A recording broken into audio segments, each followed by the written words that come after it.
Arthur Elégo-Arche, bonjour. Bonjour. Donc vous êtes un jeune créateur d'entreprise, vous avez créé Lantis et votre actualité c'est que vous venez de remporter le prix Audacity Awards dans la catégorie défis produits innovants. Voilà, exactement. Pour vous situer un tout petit peu votre parcours avant la création d'entreprise, qu'est-ce que c'était? Alors je suis un jeune créateur d'entreprise, j'ai 26 ans.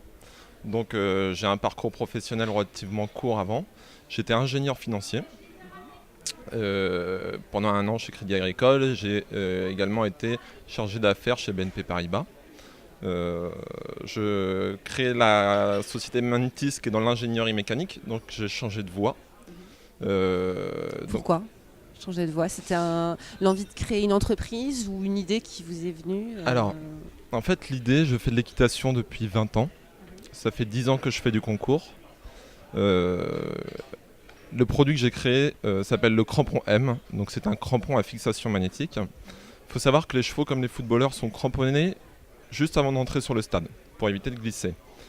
Et le système actuel, qui est un système avec un crampon vissé sur le fer à cheval, est très long et fastidieux, c'est très compliqué, il y a beaucoup de problématiques.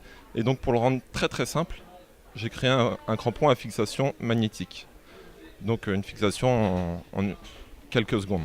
Oui, donc on imagine qu'il y a un bénéfice important pour tous ceux qui sont passionnés d'équitation. Voilà, exactement. Donc le bénéfice, c'est au lieu de mettre un quart d'heure, c'est 4 minutes pour cramponner. On a complètement repensé le design de la pièce pour qu'elle résiste à tous les chocs qui sont très importants sous le pied d'un cheval. On descend à plus de 3,5 tonnes en vertical en termes de choc. Et donc la pièce a complètement été revisitée pour devenir vraiment une pièce à forte valeur technologique. Comment ça se passe quand on a une idée comme ça innovante? Vous n'étiez pas ingénieur produit. Comment vous êtes entouré de compétences? Exactement. Alors, en finance, on avait deux façons de voir le business. Soit on était un requin et il fallait être très fort. Soit on était une pieuvre et on avait un réseau et on pouvait aller voir à droite à gauche. Donc en face de moi j'ai une pieuvre? Exactement, voilà. Donc je me suis entouré de réseaux. Notamment j'ai commencé avec une entreprise locale qui est Initiative Loire-Océan, qui m'a permis d'avoir un très bon parrain.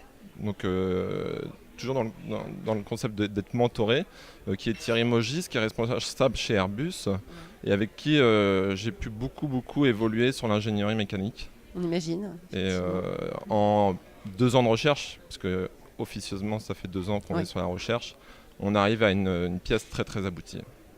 Donc aujourd'hui vous en êtes où très concrètement avec ce produit? Alors aujourd'hui le produit est fini, on a 10 partenaires sur le produit, 40 acteurs qui gravitent autour. La pièce est entièrement finie, elle passe tous les tests laboratoires et elle passe les tests empiriques, donc sous le pied d'un cheval. On prépare un lancement commercial le 29 novembre au Salon du Cheval à Paris, donc dans 10 jours. Et on a développé secrètement une autre pièce également, dont je ne dévoilerai que son intérêt le premier jour du Salon du Cheval, puisque les brevets ne nous permettent pas encore d'en parler. D'accord, donc ça c'est du teasing, gros suspense. Exactement. Comment ça se passe au niveau de votre cible? Qui vous visez en termes de clientèle? Alors, donc on a une entreprise haut de gamme. Sur le marché du crampon, on vise les cavaliers de concours, donc de compétition. Ce n'est pas qu'un marché français. J'ai eu la chance de partir au Canada et on a la même problématique en Nord-Amérique et sur toute l'Europe. Donc tous les cavaliers de concours du monde seront intéressés par cette pièce. Et concernant l'autre pièce, on s'adresse à tous les cavaliers. Bon, écoutez, affaire à suivre, on regardera ça de très près. Merci beaucoup à vous. Merci.